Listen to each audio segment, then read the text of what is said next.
I'm not a photographer of animals, I'm a photographer for animals, helping animals through their photography. I mean, photographers are influential people with great skill, but we have enough photos in the world of, beautiful wildlife. We get it. Yeah, it's time to show the harsh realities of how the rest are living.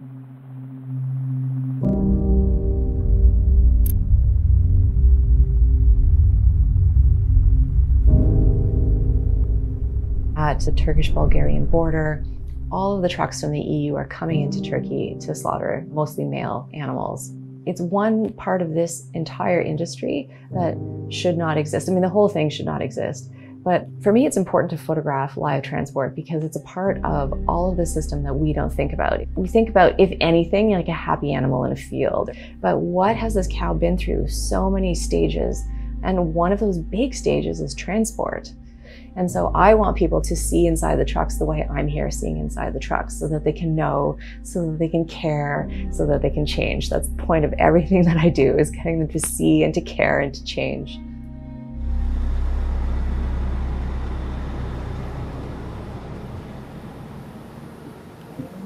Hi, buddy. I'm sorry. Hi. Yeah, I know. You're thirsty.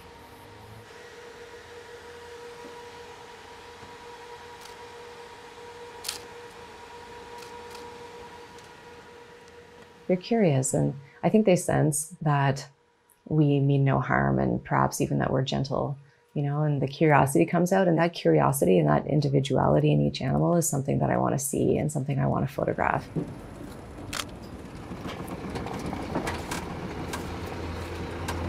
Oh, you're the pregnant heifers. A lot of pregnant cows are transported and they give birth sometimes in those trucks. And we met one of these calves who was born and basically left for dead. So Eyes on Animals got veterinary help for this calf, and it was pretty amazing to see Leslie going in there and bringing their own vet.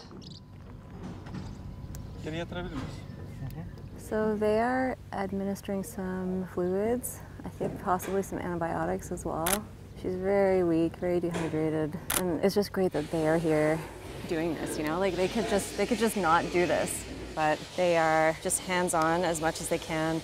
And my hope is that this calf will end up in a sanctuary and not back here.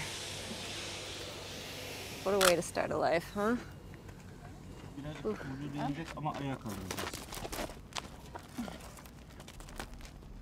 She's a little fighter. Is she boy or girl? Girl. No, boy. Little boy. It's Falcon. Is it turn left? Okay. He's supposed to walk. Okay.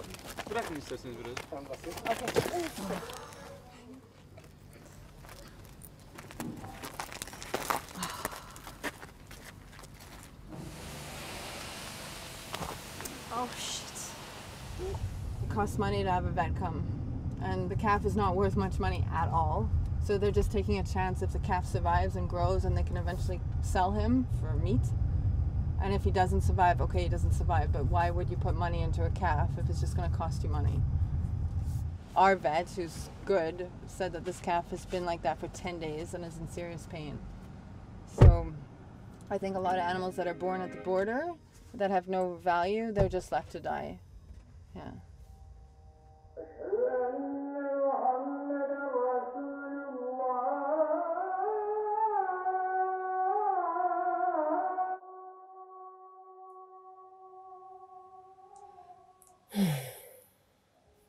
It's always a relief when images are nice and sharp. Luckily, there's no detail blown out here. I can bring that in. The whiskers are sharp. There's eye contact, and that's something I'm always looking for. And it's also important for the groups that I work with to have a clear ear tag in case there are violations. Hey guys, good we went in. There's 11 trucks with bulls all the way from Belgium. Anyhow, we're gonna now drive really fast and try to make it as short as possible. They're all parked, Okay. so we don't expect that they'll be out really quickly. Hey there, okay, thanks for the message. We don't want to miss those trucks coming through, so we're gonna head out there right now. Thank you for the intel. Okay, bye. All right.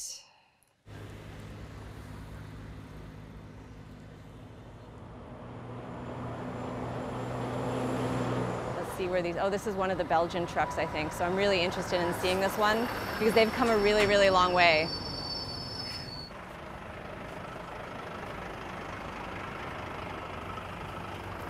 Are these guys from Luxembourg? LXB on the ear. No. Okay. I'll find out anyway. Because they're from Belgium, they are having a really, really long trip where they can't lift their necks properly and the water's not turned on. There was a truck who had pulled up into some shade, and there was a little space between the trees and the truck. And the cows were interested in this. They had their muzzles pressed to the caging and their tongues were reaching out for leaves. So this picture shows, you know, these horrible constructs, the jail, and then nature. And here's this innocent animal inside reaching for something natural. That's so sad. So it's a really exciting time to be part of the movement because it's growing so much. And then from my perspective, specifically with photography, filmmaking, we're seeing more of that in the mainstream, and that's where it needs to be. It doesn't need to be just, you know, on the Facebook pages of vegans. It needs to be in The Guardian. It needs to be in the New York Times. And we are seeing that worldwide now. When I started 10, 15 years ago, no one wanted these stories. And now we're seeing them everywhere.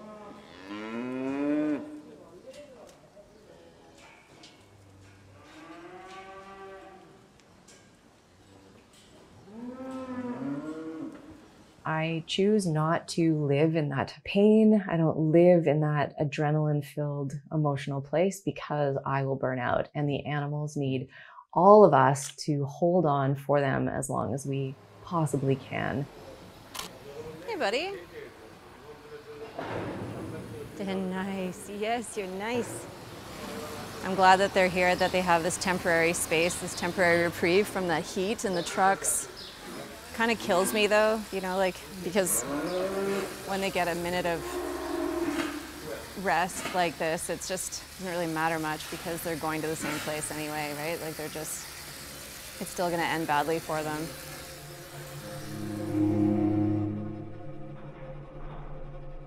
It's really hard work. It's horrible work. I don't want to do it. I don't want to be on the front lines seeing all those terrible things, but it needs to be done. I mean, that is the greatest pain of my work.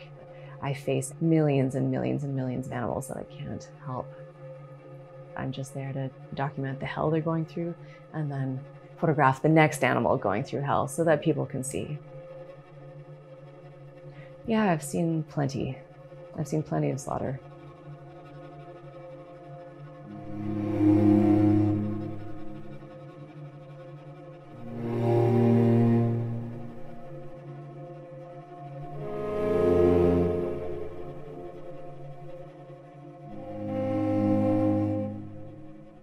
I imagine all those animals in line for slaughter, they're hoping that they will be singled out, you know, that someone will see their specialness, someone will see the beauty in them and like the life in them and see it as worthy, but we never do, right?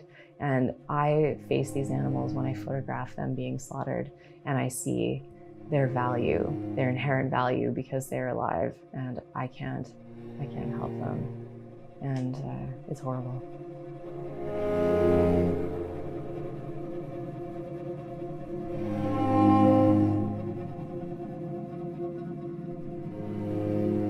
What sticks with me, which is very, very, very hard, is the trust that these animals have had up until the bolt went in their head. Like they're scared about what's happening, but they trust and they go and they're being led by this rope, and then, you know, they're being put in position, and then the bolt gun to the head, and they just trust, right? Because that's all they have.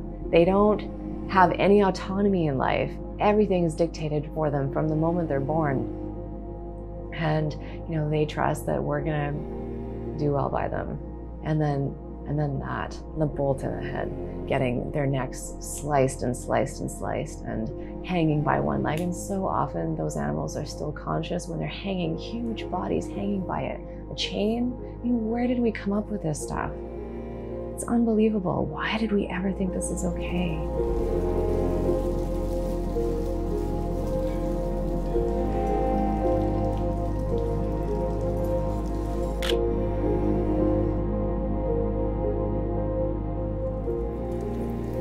Honestly, it's not the skinning and the dismembering and the decapitating that is the hard part. It's just seeing them conscious and trusting.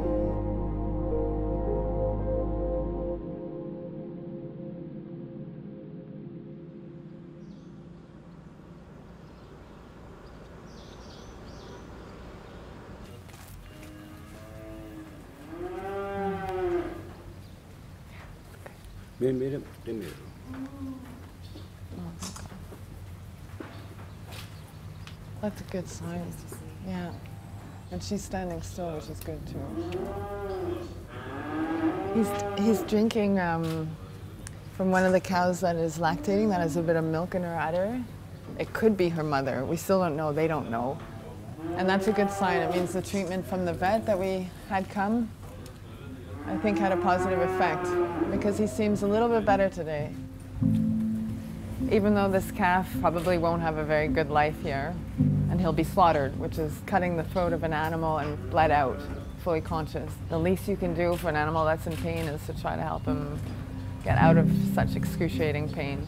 That's our moral obligation, and I think society would be a really sad society if we just let sentient beings suffer. That would be a horrible society. We're going back to Holland now, okay? Okay, But no keep problem. eyes on things, okay? No problem. Okay, thanks. No problem. Ciao, ciao.